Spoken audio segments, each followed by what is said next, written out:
Something that caught my attention at E3 was the mention of the feeling that a lot of players who tried out Star Wars Battlefront felt the game was very, simple is maybe the right word.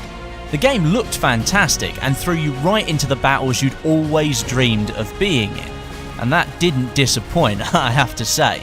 But some of the gameplay elements left people wanting more control, more risk, more challenge. Take the Snowspeeder vs AT-AT scene for example, where it's been confirmed that you aren't the person wrapping the cable around the legs at all. You're taking part in a mini-game where your objective is to keep the craft on target in the centre of the screen. The game does the rest for you.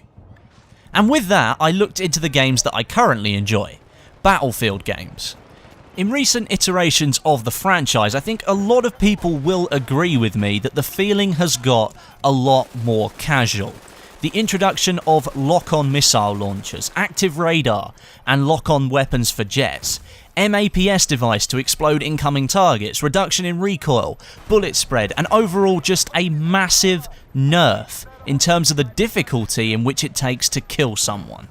The last living game in the franchise I can remember being anywhere near remotely uncasual, and I'm sure there are many of you out there who disagree with me right now, is Bad Company 2. And before you go all apeshit on me, hear me out. I've got some good evidence on why I think this game is flat out better when it comes to a more hardcore experience.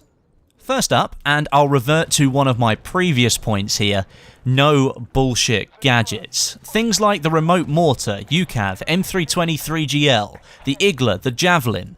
The list just goes on. Right now in Battlefield 4 the game is so full of gadgets that cater to the need of lesser players just so they can be spammed and they can get points. Now I don't disagree that things should be added into a game to try and make it accessible for everyone, but there is a limit that you should reach. And right now in Battlefield 4 these things can't even be balanced properly. So there's still an issue, at least nearly 2 years after launch. Bad Company 2, however, got things right. Assault players gave out ammo and could equip C4 if they wanted to be useful against tanks and other vehicles. Engineers had rocket launchers, but they weren't lock-on as far as I can remember. The SRAW was introduced in that game as well, which takes a huge amount of time to master. Support players were given the responsibility for dropping health and reviving people, and recon players had motion balls to detect enemy players, C4 if they chose to take it, and perhaps the most borderline gadget in the game, the mortar strike. Very simple roles with no crutches for players to hide in and annoy other players with silly gadgets, just pure gameplay, and exactly what you'd expect to find in a war game. Next up, weaponry. They felt balanced, to a point. I'm sure there are a lot of people who will disagree with that, but some things did feel odd, like being able to shoot people across the map with your shotgun and walk away with kills you didn't deserve, or the fact that the M1911 featured no bullet drop, like at all. It had virtually none. But if you dig deeper, you will find guns that are harder to use and mechanics that are specifically built into the game to cater to a higher skill curve.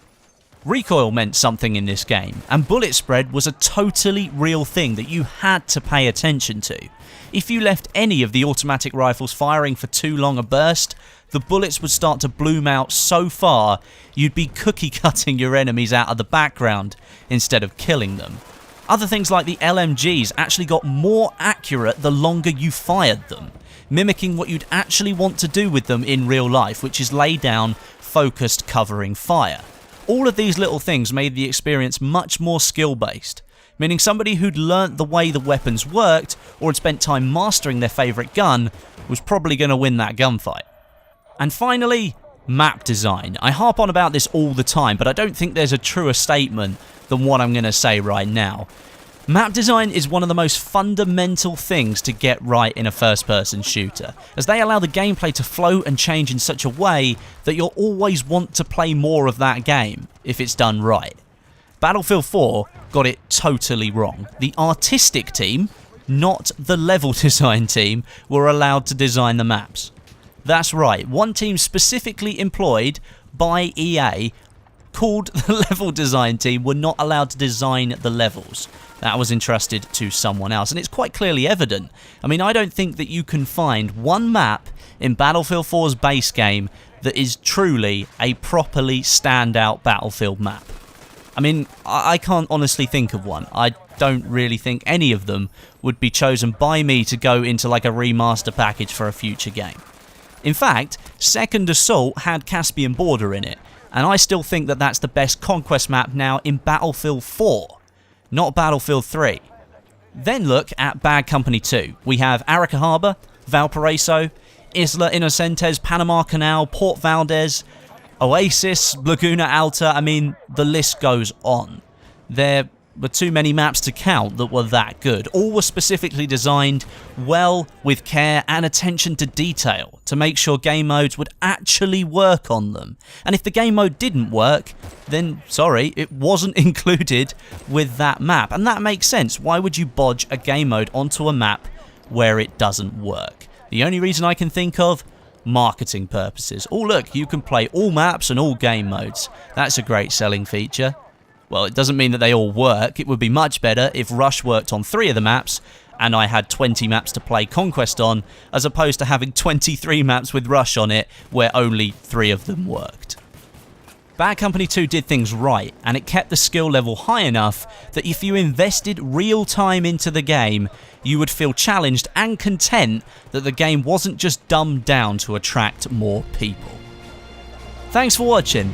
My opinions were pretty strong in this video, and I may have offended a few people, and that was not my intention at all. Feel free to leave comments and let me know what you think on your own down below, and leave me a like today if you want to see more of these brutally honest videos where, let's face it, I don't hold back that much. Don't forget to hit up g2a.com/r/Westy and grab yourself a great deal. The link's in the description. But until next time, my name is Westy, and I'll catch you guys in the next video.